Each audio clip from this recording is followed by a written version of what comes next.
Hello, namaste. Um, Today I want to talk a little bit about abuse. It seems to be a topic at the moment, and I think there's a lot of confusion around it. So we seem to want to be trying to understand what abuse is better. It seems like, for the most part, people don't really understand what abuse actually is and how to recognize it in you when it happens. Um, and it's a very difficult subject because when people feel most abused, I mean, there's different circumstances that can happen, but when the abuse really goes deep in you, it's normally because it comes from someone or people that you deeply care for, like your family or your partner, or the conversations at the moment around spiritual teachers, your country, you know, your doctor, that kind of thing, you know. So when you get abused, or when you feel abused by someone that you love, it gets really tricky. It gets really tricky. I mean, it's one thing if I have a bad experience with, a stranger, or an outright violation, like I get beaten up or raped or something outright. Yeah, it's so hard to talk about this, hey? Mm-hmm. As a challenge, like we all say, let's be vulnerable. We all say, to speak out in truth against things.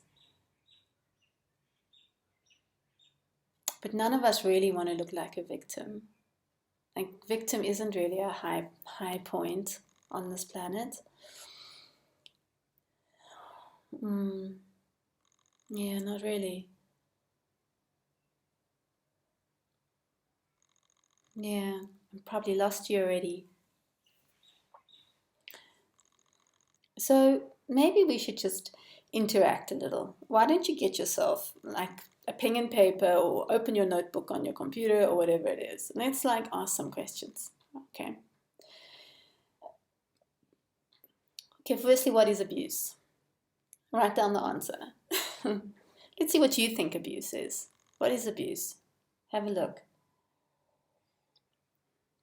Let's have a look at that. What is it? What is abuse?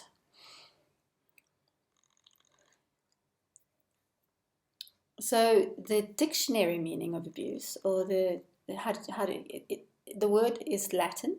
It comes from ab usare. So ab is away from, usare is to use. So it's away from good use, away from right use. It's to not use something in the correct way. So we can abuse a samurai sword by hanging it on the wall as a decoration instead of chopping off heads.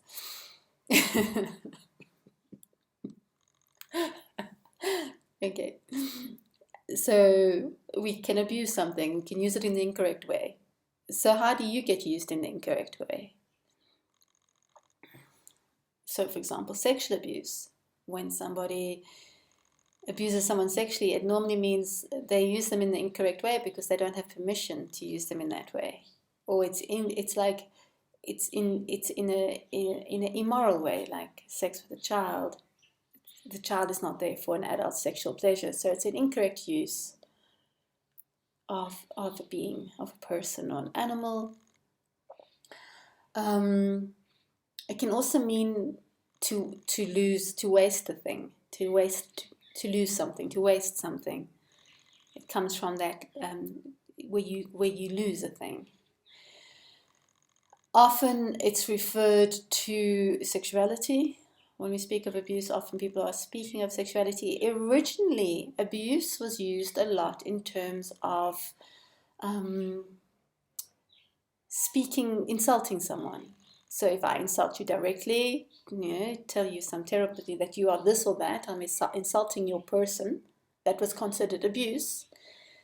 And if I also speak about you without you being present, now that's also considered, to gossip maliciously about another human being is considered abuse. That was where the word originally was used, actually, was speaking badly about others, to them or behind their back, or and then it's also about using something incorrectly and about wasting a thing. So then I suppose it becomes easier to look at. It's quite nice definitions, in terms of where have you been used incorrectly? Where has your being in a way been wasted? So one can begin with the self. How do you abuse yourself? How do you use yourself incorrectly, or how do you waste your life? That's abuse. Like to waste a thing is abusing it. To abuse your life is to waste your life. So I sense, in that awareness, if we look into that, most of us are guilty of abusing our own life, aren't we? Like on spending time and energy in things that really have no relevancy. And I've noticed as I've got older, that time gets more relevant as you get older. You get a bit more like, I've got to get past my bullshit. I've got to get past it. I can't waste my time and energy in bullshit anymore. So, but still we can, because it's such a pattern. It's so deep in us to do it, that we can do that. So how do you waste your life? So why don't you start with yourself? How do you waste life? What do you do that wastes life? Your life. Okay? And how do you use life incorrectly? So first look at how you waste it, and you write some things down. Just write it. It's good to write it down. It gives you some clarity. Maybe I should even join in this exercise. But it's hard to multitask to that level. So, how do you waste your life away? How do you abuse yourself, in other words? And how do you use yourself incorrectly? So, for example, I don't know, maybe it's not abuse, but like, let's say you have a wonderful singing voice, but you won't sing in front of others, you'll only sing in the shower. That could be an abuse of your voice in a way, because you're not using it for its power,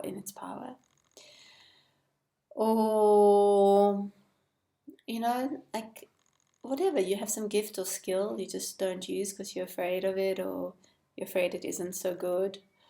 How do we gaslight ourselves? I think out of everyone on earth, we gaslight ourselves the most. We abuse ourselves the most. We number one. We the biggest abuser of the self, hands down, right? But we've become interested in abuse on different levels because when things are done in a way that is incorrect, let's say, the wrong way we use it, it can lead to trauma. So these are also interesting words. Trauma, abuse, trauma, use something in the wrong way. So then we come into the field of spirituality, where there is a lot to be spoken about with abuse. And it's a very tricky field to talk about abuse because it's very undefined. So if I'm saying abuse means the wrong use of a thing, the incorrect use of a thing, then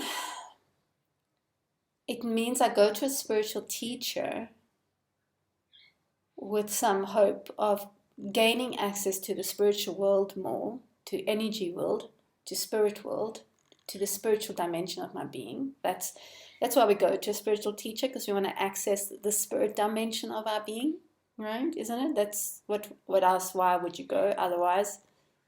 You want to have a spiritual life. You want to access spirit. Now that's very, very difficult to define because most people don't access spirit. Most people don't really know what that means. So then how can you say you didn't get what you came for? You didn't get what you came for. And so because it's difficult to find and define, and also because it's quite challenging to have the experience of spirit. Sometimes you can have it quite easily, and sometimes it's really challenging. And so sometimes people use quite fierce techniques to try help you have a feeling experience of energy. Like in South Africa, there's a Sangoma lineage, which is a traditional lineage of Africa, of healers. And they might not sleep for 5 nights and dance for 5 nights. That's quite extreme, Like that could lead to some physical illness or a breakdown or a psychotic episode. If we're looking at it from our Western eyes, lenses, wow, that sounds like a dangerous practice with potential abuse. If the person comes out badly, we could say it was a negligent practice. But it's very much part of this lineage, and you don't get to really, and maybe if you speak to some Sangomas, they might tell you differently, but the lineages I've connected to historically, that was very much part of something you had to do to connect to the ancestors, to connect to spirit world, so that you're so tired, your body's, it's just like something opens in you, and you can see ancestors. It's like one of the methods of the Sangoma lineage. They also want people to be strong and access some power. So when you're dancing for 5 days and not eating and not sleeping, you're going to have to access power to get by in that. So you're going to find doorways of power into your being. Okay. That's a tricky one, though. What happens if it doesn't turn out well? Who do you blame? Do you blame the student? They knew what they were getting into. They were told what they were going to be doing, and they said yes to it. So a lot of people would be like, yeah, so what's the problem? But for some people, they might get grumpy about something like that. I haven't heard of anyone, but of course it's very possible, right? So, like, I'm in Tantra. I've been in Tantra a long time now. I've seen all kinds of things in Tantra. And a lot of the abuse around Tantra is centered around. So I've heard stories about men who haven't really done their work with the unconscious. I'm always encouraging what we call duckers, or men with work with sexuality with women, that they come and work with a woman. Like it seems so obvious, right? It seems so obvious. You want to go into the vagina, you want to go into a woman's heart, you want to help her with her psyche. Well, best you work with a woman for a long time, for a few years, because you're not a woman. You don't know what it's like to have a vagina. You don't know what it's like to have a woman's heart. And you don't know what it's like to have a woman's mind. You might have some good insight from the outside, but you actually really need to work with a woman. And I can assure you, if you go back 10 years, most men who were doing the work, many of them had never really worked with a woman. They've had girlfriends, but a girlfriend is not the same as working with a conscious woman around your unconscious. It's just not the same. Around your unconscious sexuality, it's not the same. So, of course, because they hadn't done their work in this realm, many of them overstepped their position.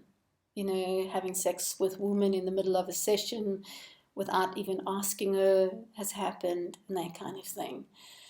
And that gets very tricky because a woman is feeling very sexual. She's feeling very open. She's feeling very even inviting. She's feeling very juicy sometimes, So it can feel like to her, well, my whole body was inviting him.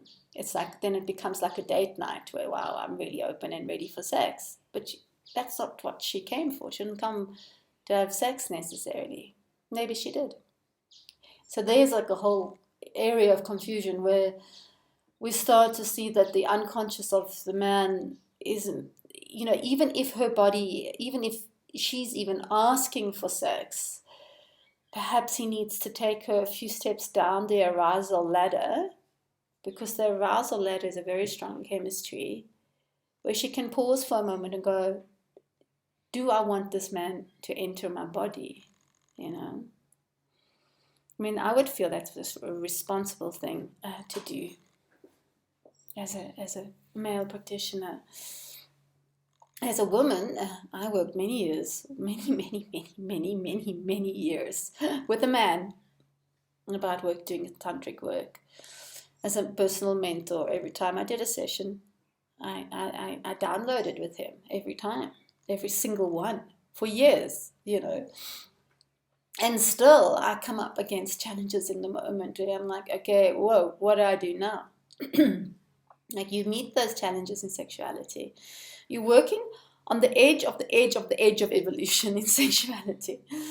So you're going into regions no one's ever been before, ever. Never ever looked like this before. There is no rule here. It's never looked like this before. So it's very edgy, and it really requires long-term mentorship. I had a fallout with my mentor, actually. Otherwise, I might still be in that dynamic with him, because it's really lovely to be able to download and get real. He wasn't prudish. He's not a prudish man.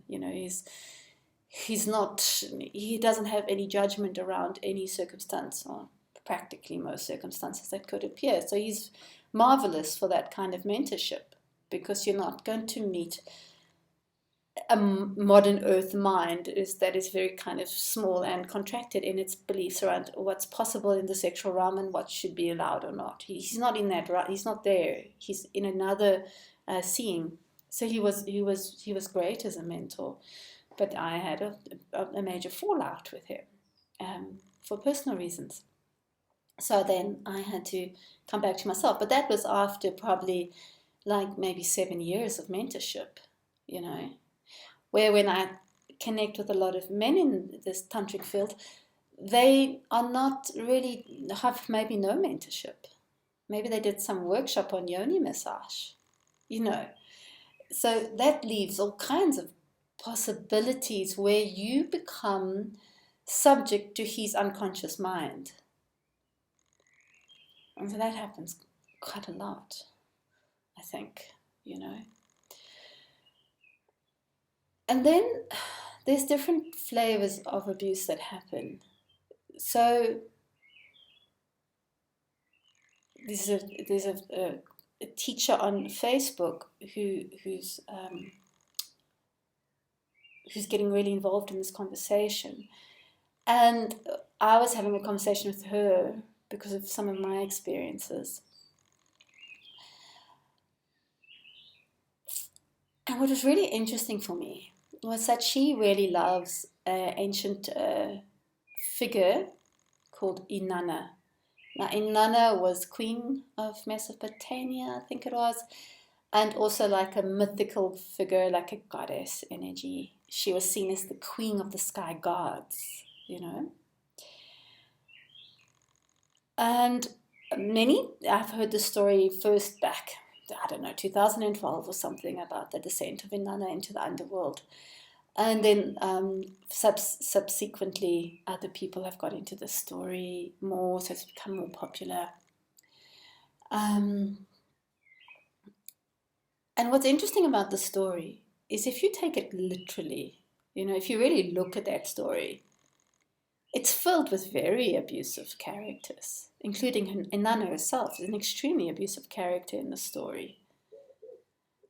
And yet it becomes a story of transcendence and resurrection and enlightenment. Essentially she's the queen of the sky gods, so her awareness has gone into it's expanded into the enlightenment realms, where it's just opened, and she can see and access wisdom realms that no one else can, not even the sky gods. So she's their queen, and they were her teachers. So you could say that the sky gods are the gurus in the story.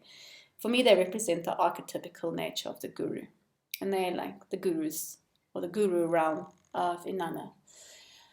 And then she sees she's reached these heights, but she's also female, and she's a very, she's feeling beings, and she realizes she hasn't descended into the underworld, into death, and into the unconscious realms, where her sister is the queen, Ereshkigal. So she decides she needs to go on this journey in the wholeness of herself. So she does. She goes on this journey. She descends into the underworld. She strips herself, 7 gateways, 7 stripping, her clothes, her crown, her books, all these things that she identifies with as who she is. And slowly they leave her, and she arrives in the underworld naked. And her sister is having a tough day. So the first teacher who shares the story, she says, no, there's a quarrel with the lover, and she's very in the darkness. And the queen of the underworld is in the darkness a lot, it's just not, she's in darkness, she's in death, so she's already there, and now she's having a bad day. So it's a bad day, okay? It's like beyond your usual bad day. And Inanna is so not interested. She's just in her character, which is kind of ill-compassionate, disinterested woman, actually. We start to see her personality a little bit. She's come to see her sister. Her sister's having a terrible day, and she's got zero interest. What does her sister do?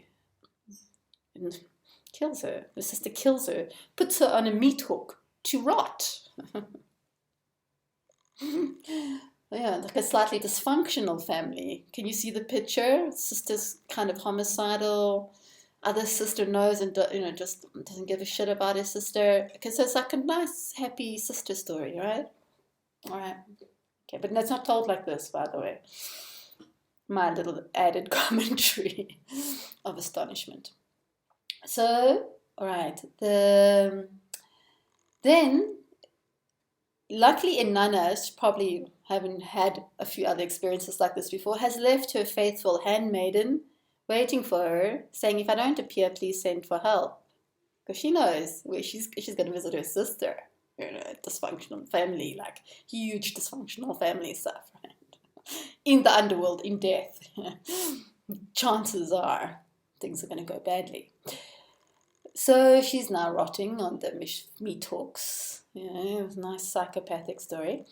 And Ninshuba runs to the sky gods, Inanna's gurus, and tells the story. And they're like, Inanna, what is she thinking anyway? And she got herself into this trouble. She can get herself out. Which I can assure you, after meeting a few gurus on this planet, it is the archetype of the guru. It's like, oh, you got cancer. Oh, you'll work it out or you'll die. Like the other way, it's okay. What's the problem? It's quite a strong, typical guru response. And it's good for you to take note, because if you're going to go to a guru, and I'm probably going to get after this like a lot of, you see why you shouldn't go to gurus? So it's very hard to tell these stories, because I'm telling the story right now in the Inanna version, where, there's many ways to talk about a guru and the amazing things they offer and give as well. But it's good to know they have this point of cold aloofness from the view of no death, or death isn't really a tragedy anyway. And if you've been challenged with something huge in life, like a terminal illness, you should just get on with it and figure out what that's about for you, and not waste your time on trying to get whatever. Just really get on with the story. So there's like a coolness about them, which you might not meet initially, but I can assure you it's part of the archetype. Very, very, very definitely. So we got the gurus who are very rotting on a meat hook. Oh, well, Inanna, Anyway, she runs around trying to get help. Eventually she meets the god of the ocean, Enki. He's this amazing creative problem solver and seems to have a little bit of compassion. Because what he does, he hears the story, says, not such a big deal, I can help. And he fashions these 3 little creatures that he sends into the underworld to Erishka girl. And they're these super sweet little beings. And Erishka girl's still really grumpy about him. Who cares about her sister? This lover, who's given her a hard time. And they just listen with great feeling and compassion, to the place where Erishka girl feels much, much better.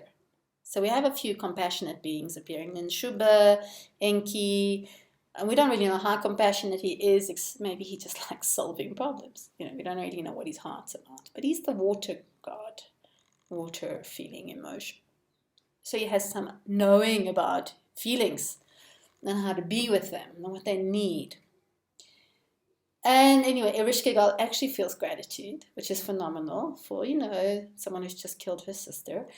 And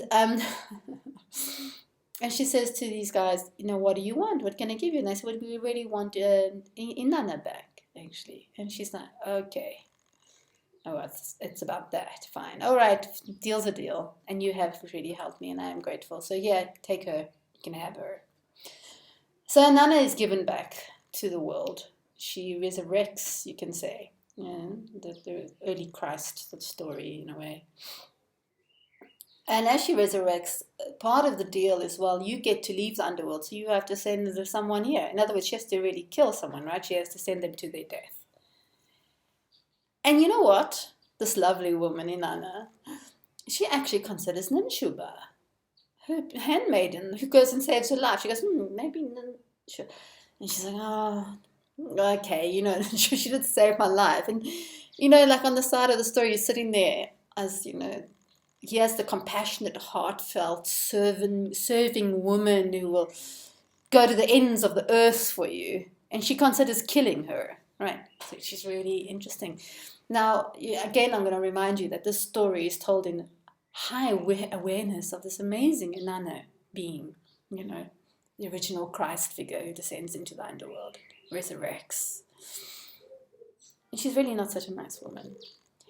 Anyway, she gets back, and the husband, she has this husband who's not of royalty, she is, but she married him. She's kind of hot for him or something, I don't know. And he's been having parties while she's away, women, and just a good time, So naturally she kills him and sends him to the underworld. And there's a whole story about the sister negotiates so he can spend some of his time in life and blah. So she kills her husband, yeah. And there's stories about Inanna that's not so uncommon for her, that she would marry 14 or 15-year-old boys and then kill them once every year or after a year, or give them to the handmaidens and they would strangle him to death.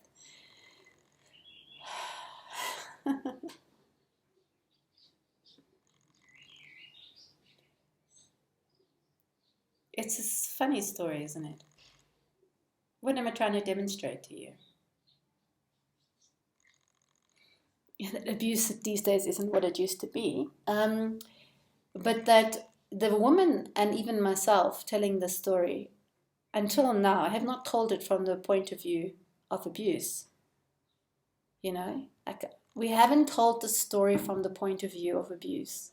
We've told it as a high enlightened story about a powerful woman and what she does to expand her being in both polarities, sky god, queen of sky god, and descent into the underworld where she faces her homicidal sister.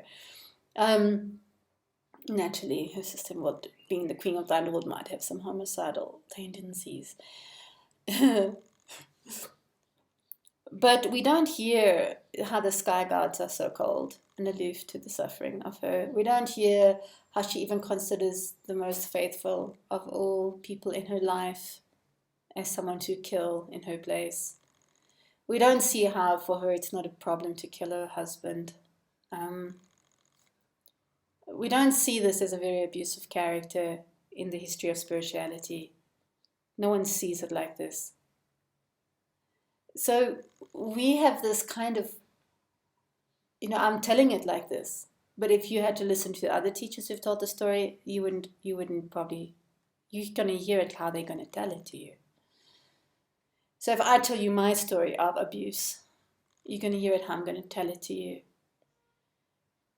Or anyone else's story, or even your own story of abuse, or lack thereof. Like, for example, when we have gone through a tremendous abuse story, then we might not even ourselves consider it as such, because perhaps we have been living a life of abuse, a life of disregard, on a planet where it's like a dog-eat-dog planet. It's like we drive past the beggar. Children in South Africa, we drive past children who are begging on the streets. We don't stop and make sure they have a place to sleep for the night or food. They could be 10 years old. We drive past them, and we have organizations trying to help. Actually, I haven't seen that many about lately. Maybe it's improving. But it's just recent, India was full of children begging on the streets. We just give them a rupee or something like that if we feeling generous, you know.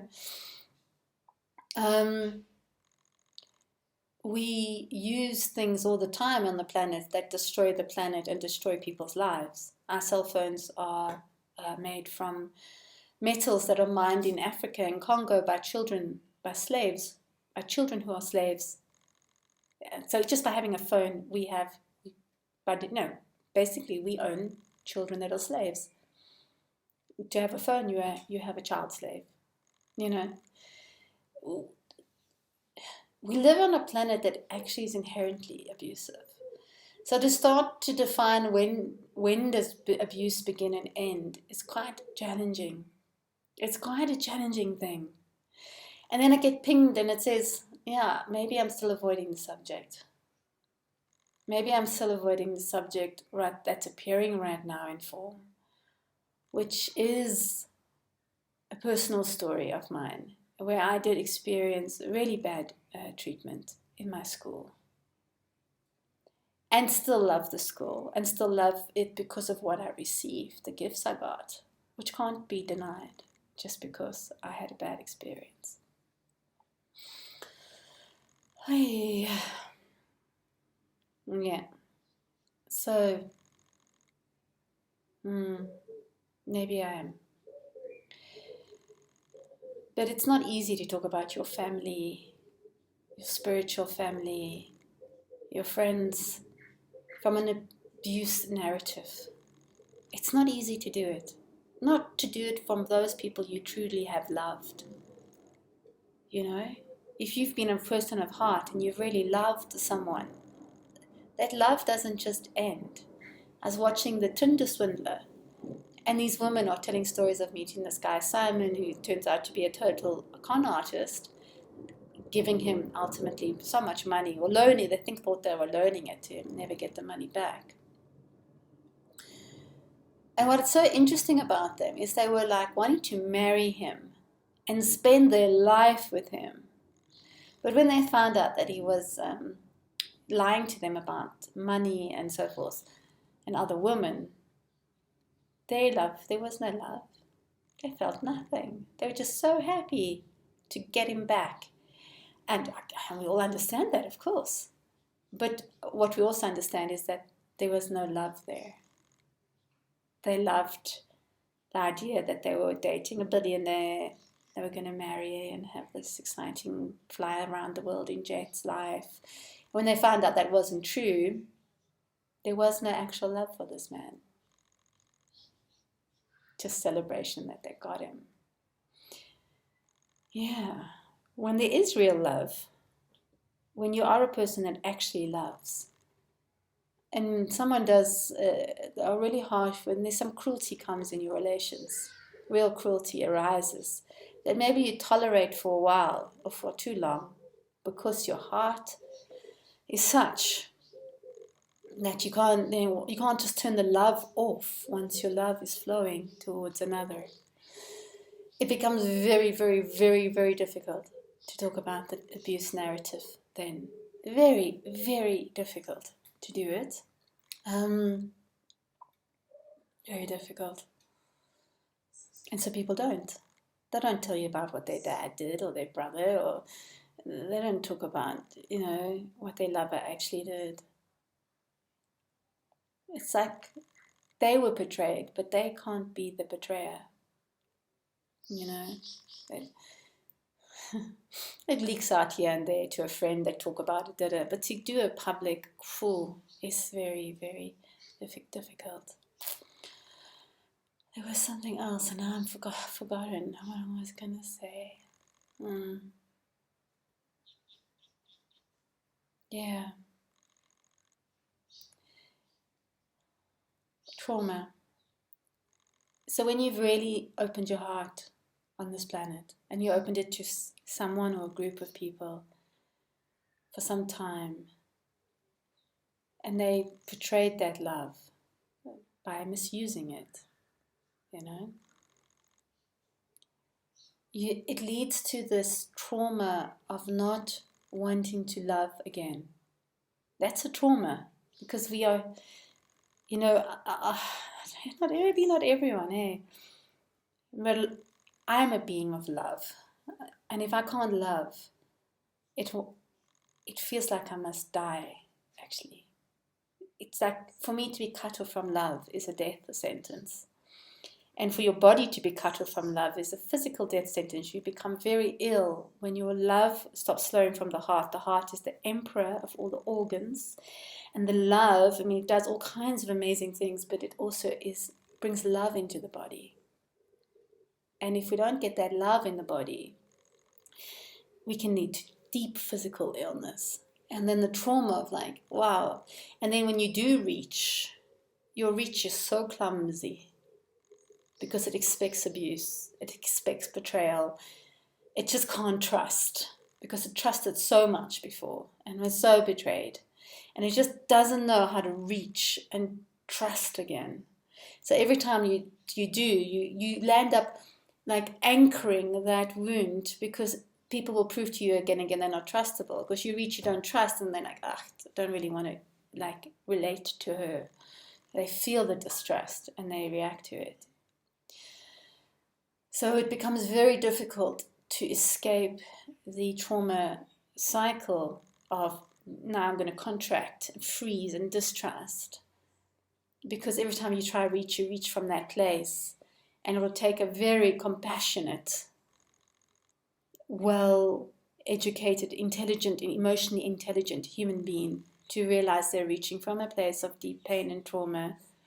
And this is how um, it is for them. My little cat coughing, shame.